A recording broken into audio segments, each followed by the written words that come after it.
പാൽക്കടലിലോളങ്ങളെ തള്ളി നീന്തി നീ വരുമ്പോൾ സമ്മാനമായി ഞാൻ നിനക്കൊരു വെള്ളാമ്പൽ പൂവ് തരാം, വെള്ളാമ്പൽ പൂവ് തരാം.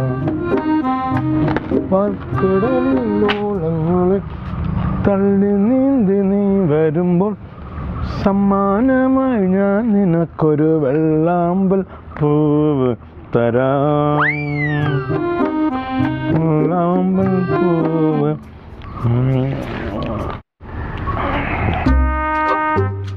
ഹലോ, ആ, കപ്പ വറ്റൽ പുറത്തുനിന്ന് വാങ്ങിയതാ ഇവിടെ ഉണ്ടാക്കിയതാ? എൻ്റെ ഭാര്യ ലില്ലി ഉണ്ടാക്കിയതാ. സൂപ്പർ കേട്ടാ.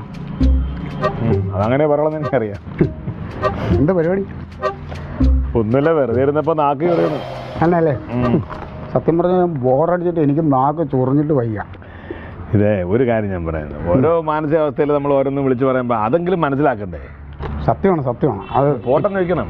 ഇപ്പോഴാണ് എനിക്കും അത് മനസ്സിലായി. മാനസികാവസ്ഥ ഭയങ്കര ഒരു സംഭവമാണ്. സംസാരിക്കാതിരുന്നിട്ടേ. പിന്നെ വേറെന്താ പരിപാടി? ഒന്നുമില്ല, എന്തെങ്കിലും ഒരു പരിപാടി ഇട്ടാലോ? ചെറുതെടുത്താലേ? ചെറുതെടുക്കല്ലേ? ചെറുതാണെങ്കിൽ ഇവിടെ ഉണ്ട്. ഉണ്ടാ? ഇല്ല, ഇവിടെ ഇരിപ്പുണ്ട്. ഗ്ലാസും സോഡ ഞാൻ എടുക്കാം, നിങ്ങൾ വാങ്ങിച്ചിരിക്കുന്നുണ്ട്. ചെറുതുണ്ടല്ലോ, സാധനം ഉണ്ടല്ലോ, പിന്നെ അടിക്കാൻ വേണ്ടി ഗ്ലാസ് അവിടെ നിന്ന് എടുക്കേണ്ട കാര്യമുണ്ടോ? നീ കയറി വാ. പക്ഷെ അച്ചാർ ഞാൻ ഇവിടെ നിന്ന് എടുക്കും. എന്നിട്ട് അത് എൻ്റെ ഒരു അവകാശം. ചേട്ടനിപ്പോ ആരോടാ സംസാരിച്ചത്?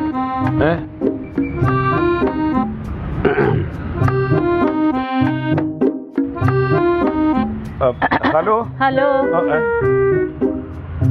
എന്താ ഇവിടെ? എൻ്റെ പെങ്ങളിത് ഉണ്ടാക്കി അവളുടെ ഭർത്താവിന് കൊടുത്തു, ഭർത്താവ് അളിയൻ്റെ 2 കൊടുത്തു, അത്രേ ഉള്ളൂ. ഓ, അപ്പൊ അതെടുത്ത് തന്നെ നാണക്കേടൊന്നും ഉണ്ടായിരുന്നില്ല. എന്തൊക്കെ കാണണം എന്റെ പൊന്നുമോളെ. സത്യം. തമാശ പറയുന്ന, പാട്ട് പാടുന്ന, ചിരിക്കുന്ന, കള്ളു കുടിക്കാൻ പ്ലാൻ ചെയ്യുന്ന. കഷ്ടം. നിങ്ങളൊരു കാര്യം മനസ്സിലാക്കണം, ഒരു വീട്ടിൽ താമസിക്കുമ്പോഴേ അങ്ങോട്ടും ഇങ്ങോട്ടും മിണ്ടാതിരിക്കാൻ വലിയ ബുദ്ധിമുട്ടാണ്.